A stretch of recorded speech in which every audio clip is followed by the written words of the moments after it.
अस्सलामुअलैकुम स्टूडेंट, उम्मीद करती हूँ आप सब खैर आफियत से होंगे। दिस इज मी उम्मे अमन।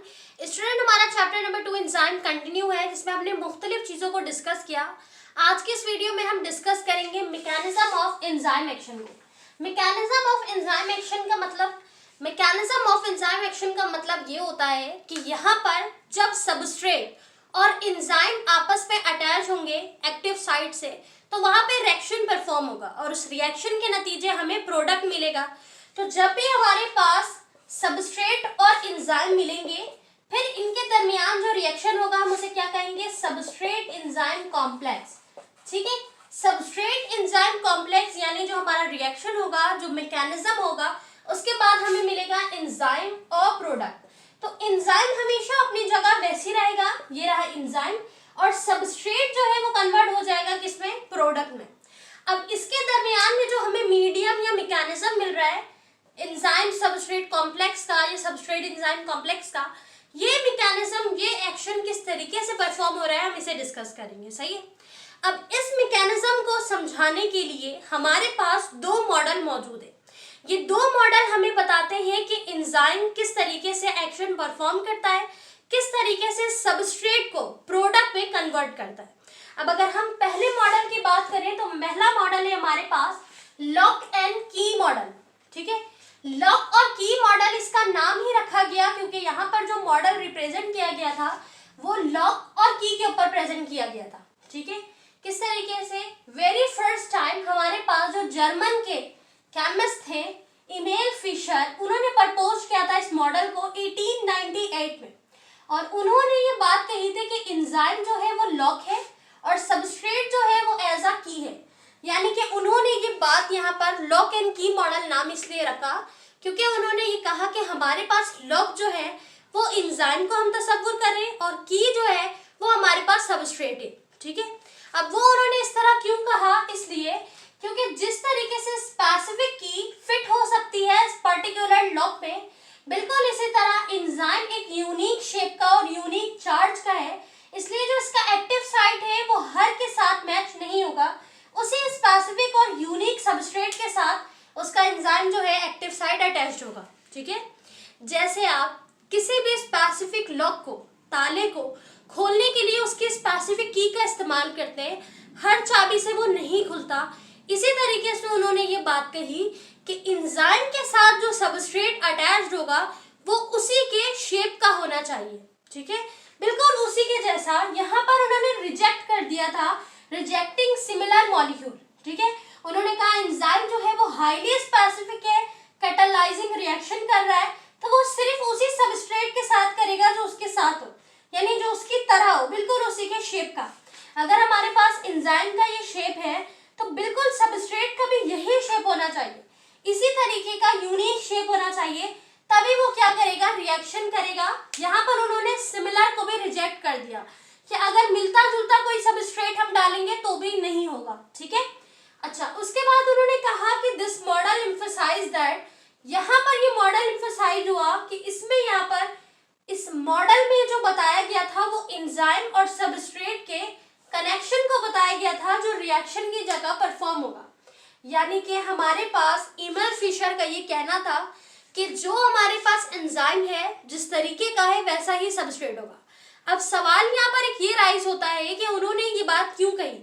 उन्होंने ये बात इसलिए कही क्योंकि उनका कहना था कि एंजाइम का जो एक्टिव साइड है वो रिजिड होता है, रिजिड शेप और रिजिड स्ट्रक्चर का होता है। रिजिड का मतलब होता है बहुत ही सख्त। जब कोई चीज बहुत सख्त होगी तो वो क्या करेगी? टूट जाएगी, लेकिन अपने शेप को चेंज नहीं करेगी। बिल्कुल इसी तरह जब हम किसी लॉक पे कोई गलत चाबी डालें जो उसकी चाबी ना हो, उसकी की ना हो, और उसे डाल के खोलने की कोशिश करें तो हमारा ताला तो नहीं खुलता, चाबी टूट जाती है। ठीक है, बिल्कुल इसी एग्जाम्पल को इस्तेमाल करते हुए उन्होंने ये कहा कि हमारे पास एंजाइम जो है वो लॉक है, सबस्ट्रेट उसकी की है। अब हम आते हैं इंड्यूस फिट मॉडल पे कि इंड्यूस फिट मॉडल में क्या इनके मॉडल को रिफ्यूज कर दिया या उस मॉडल को रखा गया? तो जब हमारे पास नया मॉडल आया, जो मॉडल था डैनियल कॉशलैंड का, 1959 में उन्होंने प्रपोज किया इस मॉडल को कि एंजाइम और सबस्ट्रेट का जो इंटरेक्शन है, यानी इसी टॉपिक पर उन्होंने इस मॉडल को लिखा। अब ये जो हमारे पास मॉडल था इसको रिफ्यूज नहीं किया गया, रिजेक्ट नहीं किया गया, बल्कि थोड़ी मॉडिफिकेशन की गई। मॉडिफिकेशन क्या की गई? According to this model, when a substrate bind to an enzyme it induce, जब कोई सबस्ट्रेट एंजाइम के साथ अटैच होगा तो वो इंड्यूस हो जाएगा। ठीक है, इंड्यूस से क्या मुराद होता है? अगर हम इंड्यूस वर्ड को समझें तो इंड्यूस का मतलब होता है ठोसना। फॉर एग्जाम्पल, आपने कोई बैग लिया, अब वो बैग जो है या कोई भी आपने बॉक्स लिया, अब वो बॉक्स जो है वो इतना स्पेशियस नहीं है, यानी उसमें इतनी जगह नहीं है कि ज्यादा सामान आ सके। कुछ थोड़ी बहुत चीजें उसके अंदर आ गई, अब उसमें जगह नहीं बची। आप चाह रहे हैं कि सारी चीजें इसके अंदर आ जाए, तो आप क्या करेंगे? जबरन उसको ठोसेंगे, कोशिश करेंगे जगह बना के इसके अंदर डाल दें।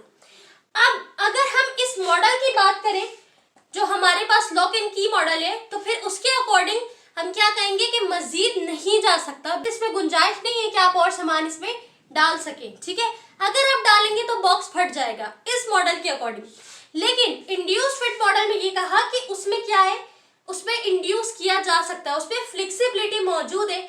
अगर वो बॉक्स फ्लेक्सिबल होगा तो आप सामान को उसमें ठोस सकते हैं, डाल सकते हैं। ठीक है, तो यही बात इन्होंने मॉडिफिकेशन की कि हम किसी भी सिमिलर, इन्होंने ये नहीं कहा बिल्कुल चेंज, जैसे किसी लॉक को खोलने के लिए बिल्कुल चेंज चाबी लगाएंगे तो खुल जाएगा, नहीं, अगर सिमिलर चाबी हमें मिली तो खुल जाएगा। ठीक है, तो उन्होंने कहा अगर सिमिलर हमें मिलता है तो हम खोल देंगे।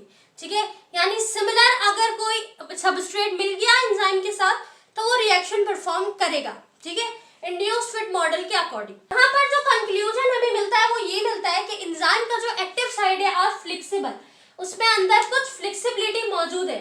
अब ये जो सबस्ट्रेट है ये एंजाइम के एक्टिव साइड को क्या करेगा? फ्लेक्सिबल होने की वजह कर उसके साथ अटैच हो सकता है। लेकिन हम सिमिलर की बात करें, बिल्कुल अलग नहीं, सिमिलर हो तो फिर वो एडजस्ट हो सकता है। तो उसकी जो फ्लेक्सिबिलिटी है वो अलाउ करती है कि वो चेंज कर सके एक्टिव साइड को during the reaction is responsible, जब रिएक्शन आपका क्या हो? रिस्पॉन्सिबल हो, यानी सबस्ट्रेट कन्वर्ट हो रहा हो इनटू प्रोडक्ट। नाउ स्टूडेंट, हमें ये तो समझ आ गया कि एंजाइम जो है वो बायो कैटलिस्ट है, यानी उनका काम है कि वो रिएक्शन को स्पीड अप करते हैं। लेकिन अगर हम ये पूछें कि एंजाइम स्पीड अप करते किस तरीके से हैं, मैकेनिज्म तो परफॉर्म हो रहा है, यहाँ पर मॉडल भी अप्लाई हो रहे हैं, लेकिन एंजाइम किस तरीके से रिएक्शन जो है उसको स्पीड अप करेगा, किस तरीके से एंजाइम रिएक्टेंट से प्रोडक्ट को बनाएगा, तो इसका आंसर है हमारे पास by the help of activation of energy. Energy activation क्या होता है स्टूडेंट, इसे समझने के लिए हम इसकी डेफिनेशन को डिस्कस करते हैं। एनर्जी ऑफ एक्टिवेशन यानी the minimum amount of extra energy, वो एनर्जी मिनिमम अमाउंट में जो हम लगाते हैं किसको रिक्वायर्ड होती है? रिएक्टेंट को, कि वो रिएक्टेंट मॉलिक्यूल जो है वो कन्वर्ट हो जाए इनटू प्रोडक्ट। फॉर एग्जाम्पल, यहाँ पर हमारे पास एक लड़की है जिसका नाम है फाइजा। ठीक है, अब फाइजा जो है वो क्या कर रही है? फाइजा यहाँ खड़ी है और फाइजा एक बड़े से माउंटेन से एक पत्थर को, एक रॉक को फेंके अगर, तो ये रॉक क्या हो जाएगा? इनटू पीसेस में ब्रेक हो जाएगा। ठीक है, अब इनटू पीसेस पे जब ये ब्रेक होगा, लेट कंसीडर कि ये रॉक जो है हमारे पास, ये हमारे पास है रिएक्टेंट और ये हमारे पास है प्रोडक्ट। ठीक है, अब जब इस रिएक्टेंट को प्रोडक्ट में बनाने के लिए, यानी इस रॉक को, इस बड़े पत्थर को तोड़ने के लिए जिसकी जरूरत यहाँ पे लगी है, जिसकी एनर्जी लगी है, वो हमारे पास है फाइजा। तो फाइजा की जो एनर्जी है, जो उसने मेहनत की है कि उस हील से, उस ऊंचे पहाड़ से पत्थर को फेंक कर उसने तोड़ा है, तो यहाँ पर जो एक्स्ट्रा एनर्जी लगी है वही हमारे पास है एक्टिवेशन ऑफ एनर्जी।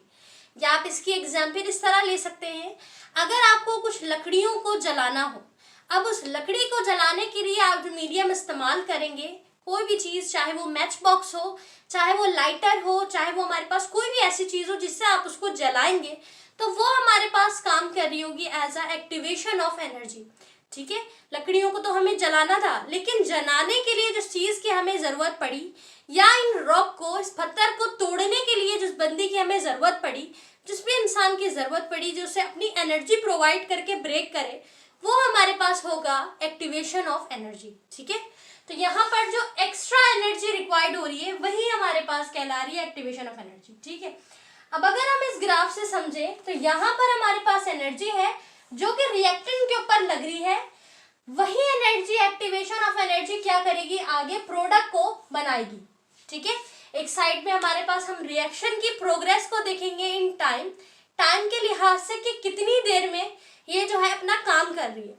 तो रिएक्टेंट पे जब एक्टिवेशन एनर्जी लगेगी, फिर वहां से हमारे पास जब तक प्रोडक्ट बनेगा, उस काम को स्पीड अप करने के लिए कि हमारे पास जल्दी एक्टिवेशन एनर्जी भी कम लगे और प्रोडक्ट भी जल्दी बन जाए, इसलिए हम एंजाइम को इस्तेमाल करेंगे, ताकि एंजाइम एक कैटालिस्ट है, वो स्पीड अप करेगा रिएक्शन को। ठीक है, क्योंकि काम तो यहाँ पर एक्टिवेशन ऑफ एनर्जी भी कर रही है, रिएक्टेंट से प्रोडक्ट को बना रही है, लेकिन उस रिएक्टेंट से प्रोडक्ट को बनाने के लिए टाइम ज्यादा लग रहा है। अब हम चाहते हैं कि एनर्जी भी कम लगे और काम भी जल्दी हो जाए, तो हम यहाँ पर एंजाइम का इजाफा करेंगे। एंजाइम क्या करेंगे, एंजाइम इस रिएक्शन में शामिल हो जाएंगे और फिर वो प्रोडक्ट को जल्दी बनाएंगे, रिएक्शन को स्पीड अप करेंगे।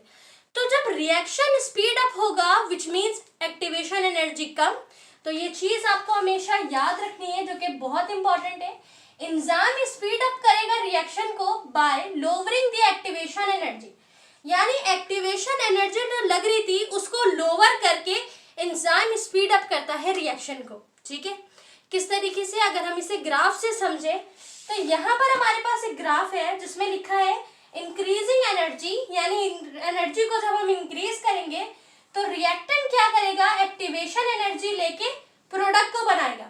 अब यहाँ पर एक्टिवेशन एनर्जी ज्यादा लग रही है, ये हमारे पास एक्टिवेशन एनर्जी ज्यादा लग रही है, क्यों, क्योंकि यहाँ पर कोई कैटालिस्ट नहीं है, यहाँ पे कोई एंजाइम मौजूद नहीं है, तो एक्टिवेशन ऑफ एनर्जी क्या है, ज्यादा है। सही, अब अगर हम यहाँ पर एंजाइम को शामिल कर दें, कैटालाइज को शामिल कर दें, तो हमारे पास इस रिएक्टेंट को प्रोडक्ट बनाने तक की जो एक्टिवेशन एनर्जी है वो कम हो जाएगी। ठीक है, तो इस तरीके से एंजाइम क्या करते हैं, स्पीड अप करते हैं रिएक्शन को bye lowering the activation energy, activation of energy को कम कर देते हैं। सही, तो यहाँ पर जब फाइजा हील से बड़े रॉक को फेंक रही थी ताकि वो पीसेस कर सके, तो यहाँ पर फाइजा की एनर्जी ज्यादा लग रही थी, लेकिन जब यहीं पर हम एंजाइम को शामिल करेंगे तो उसकी स्पीड क्या होगी, कम हो जाएगी। ठीक है, तो इस तरीके से आपकी बुक में भी क्वेश्चन पूछा गया है, एक्सरसाइज क्वेश्चन नंबर 4, कि किस तरीके से एंजाइम जो है स्पीड अप करता है रिएक्शन को bye lowering the activation of energy. तो वो लोअर इसीलिए करता है एक्टिवेशन एनर्जी को, क्योंकि उस पर कुछ एंजाइम और कैटालाइज शामिल हो जाएंगे, तो अपने आप ही अल्टीमेटली हमारे पास जो एक्टिवेशन एनर्जी है वो कम लगेगी। ठीक है, अब जब एक्टिवेशन एनर्जी कम लगेगी तो रेट ऑफ रिएक्शन बढ़ेगा, रेट ऑफ रिएक्शन इंक्रीज होगा, तो फिर हमारे पास क्या होगा, with the help of enzyme activation energy कम होगी। सही, तो यहाँ पे लिखा है कि रिएक्टेंट और प्रोडक्ट बनाने में जो एनर्जी रिलीज हुई थी वही एनर्जी सप्लाइड होगी, यानी कि यहाँ पर जो हमारे पास एनर्जी, अब एनर्जी एक सिंगल एनर्जी नहीं है, अब यहाँ पर एंजाइम की एनर्जी भी है। एक एनर्जी तो एक्टिवेशन एनर्जी है जो कि रिएक्शन प्रोवाइड करा था, एक एनर्जी हमारे पास एंजाइम की भी है। अब यहाँ पर जो एनर्जी रिलीज हो रही है वही एनर्जी आगे सप्लाई होगी रिएक्टेंट से प्रोडक्ट बनाने में। ठीक है, तो जो extra amount of minimum amount of extra energy हम लगा रहे होते हैं वही एनर्जी कहलाती है energy of activation. Energy of activation कम होगी जब हमारे पास रेट ऑफ रिएक्शन ज्यादा होगा, और रेट ऑफ रिएक्शन ज्यादा कब होगा, जब उस रिएक्शन में एंजाइम शामिल हो जाएंगे। तो यही था हमारा टॉपिक, एक्टिवेशन ऑफ एनर्जी।